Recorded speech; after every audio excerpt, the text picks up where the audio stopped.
What's going on, Geeklings? Today I bring you another light dark video.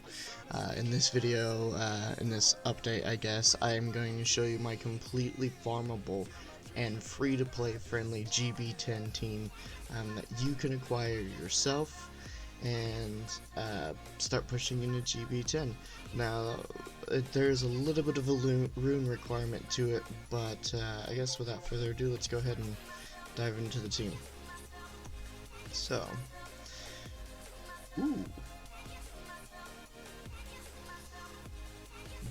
terrible subs, but we'll keep it. Early game, we'll keep it.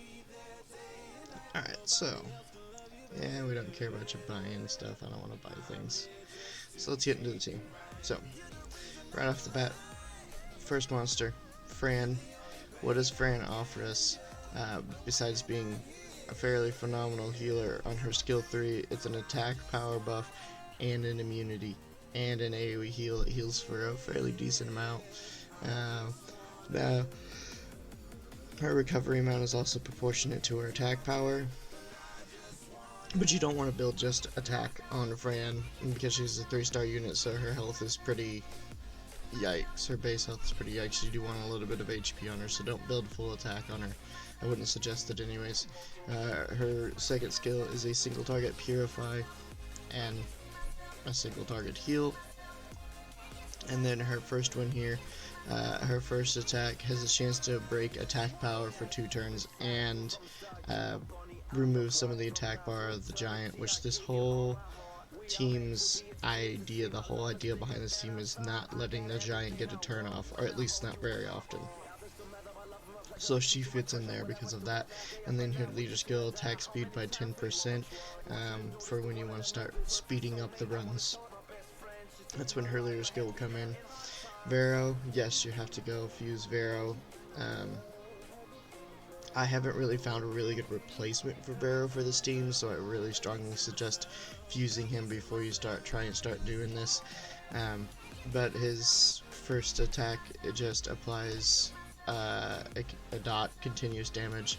His second one has a chance to stun the waves, so he's super useful there before the boss, because he has a chance to stun the entire wave, which makes him super useful before the boss as well.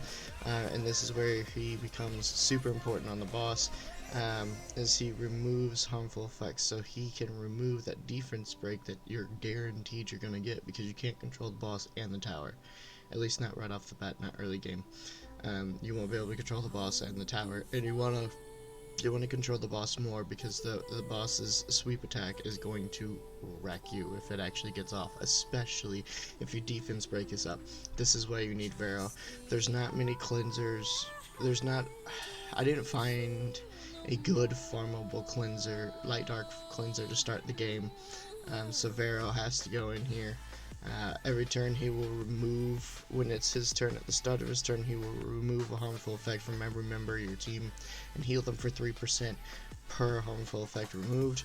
The only harmful effect you're really going to get from the boss, by only I mean pretty literally like the only one, is that defense break, and you want that off as quickly as possible, because even if the boss counters while that defense break is up, he's likely to one-shot your monster. So you really need Vero for this to kind of work because of his passive. Second, we've got Lauren. So I've awakened her since the last video. Her first attack just slows attack speed. Her second attack strips. So the boss's tower is going to apply a attack up on him, and her having this ability, it's only 60% chance, but it's per shot, so I mean it's a fairly high chance. She lands it fairly often where she's able to get that attack boost off of the boss, and it disturbs HP recovery. It's not super important for giants, but it's important elsewhere, which I'll go into in another video. I can show you. Lauren's pretty much useful everywhere. Everywhere.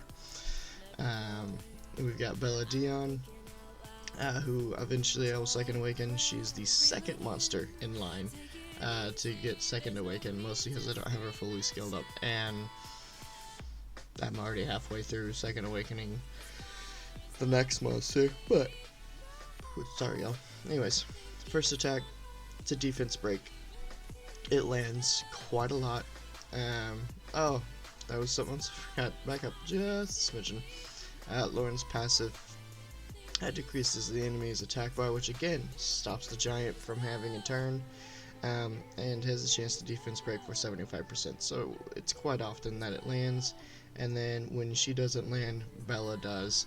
Bella's first attack is a defense break, so I always, between the two, always have the boss's defense broken, to allow me to pump more damage in, because none of these monsters are really known for their damage. They're more known for their sustain and their control. And then, so having that defense break up all the time really helps. Second skill on Belladon is a strip. It's not a chance like it is on Lauren, it just strips. So having that second strip in there, these two are really close in their utility, and the fact that I use them as a single target defense and a single target strip to make sure that I can get that attack boost off the boss, and keeps defense broken so that we don't have to, with his defense broken, it allows me to ignore having to have really high damage monsters, which even with high damage monsters you want to take a defense break anyways. But and then her last skill is fills everybody's attack bar by 30% and heals everybody by 30%. That's an AoE heal and an AoE attack bar. It's just nice to have as a backup heal when Fran's heals are down. Then the attack bar allows me to go even faster than the giant does, so yet again, it keeps the giant from having a turn. At least, that's how it should work. Gorgo is the Dark Warbearer, and he is actually who I'm currently halfway through Second Awakening. His first attack deals damage on his max HP. The attack has a 50% chance to remove 25% of the enemy's attack bar. When he's Second Awakened, that is an 85% chance. All of his damage is based off max HP, so he's a max HP tank. So again, damage proportional to max HP. He decreases attack power, so he's in another attack break. So not only am I removing that attack boost that the giant gives himself with his tower, I'm breaking just his base attack to really trying to mitigate as much damage coming in as possible. And then his last attack, the attack receives a 75% crit rate bonus, and if it does crit, it stuns for 1 turn. It's not super useful against the boss, but having the extra crit rate allows him to do a little bit of extra damage. Being a HP tank, he can take a lot of damage, and he puts out a decent amount of damage. Plus, he won't fight my other monsters for runes, because not a lot of monsters want a ton of HP. So he's not gonna fight my more attack monsters, attack based monsters for runes. And honestly, for a tank, he does pretty good damage. He really does do really good damage. He's on Violent Broken. Well, I guess I can show everybody. Bella is on Violent Broken. Lauren is on Completely Broken. Doesn't make any sense at all. Vero is on Violent Broken. I didn't know Vero was on Violent Broken. Thought I must have changed him for some reason. And then Fran is on Broken Energy. So let's take him in and we'll see. This is fully auto. Sometimes this is a manual team or an auto team. You can do either or. Okay, so let's see how they're doing here. Now that I'm recording, they're not gonna complete the dungeon. It's not a completely perfect team like that. It's not 100% clear, which no team really is. There's always that chance that things are gonna go wrong and monsters just do dumb things or don't use their right abilities at the right time. But yeah, we'll see what they do. We're gonna lose wave 1. Never had that happen before. Okay. Waste of attack boost. That's awesome. So glad Fran used that skill. See what I mean? instead of leading with her attack boost, she chose to use it in closing and completely wasted the ability. So sometimes that kind of stuff happens. But anyways, I've got tons of new toys. I did my secret dungeons I did as many secret dungeons as I could find for Light Dark. I got a ton of new stuff to play with. So obviously this is my current goal. We're going to 6-star the remaining 3 monsters and continue to build the runes Second Awaken, both Gorgo and Beladion, and continue to improve this Giants team before we start worrying about all the other toys I have to play with. But it shouldn't be too long. It shouldn't be too long before I'm done with that. I just wanted to show you guys a completely free-to-play farmable GB10 team that you could take, because I've noticed there's not, other than the guy who inspired me, other than Schizophrenic Gaber, Jew Bagel, Bagelmon, whatever you want to call him, other than him, I haven't really found a Light Dark account or series on YouTube or in Google. So I want to provide you guys with the information you need to be successful with a Light Dark count only, because even Bagels, see there, Beladion landed the strip. Now the boss still hits hard even with that attack break, which is why we need better runes. But even Bagels' series, he doesn't really explain a whole lot of what teams are good for what and what can go where and all that good stuff. So I wanted to provide some sort of information for you guys watching this series in case you wanted to turn around and do your own Light Dark account. It's a lot of fun. I really suggest trying it.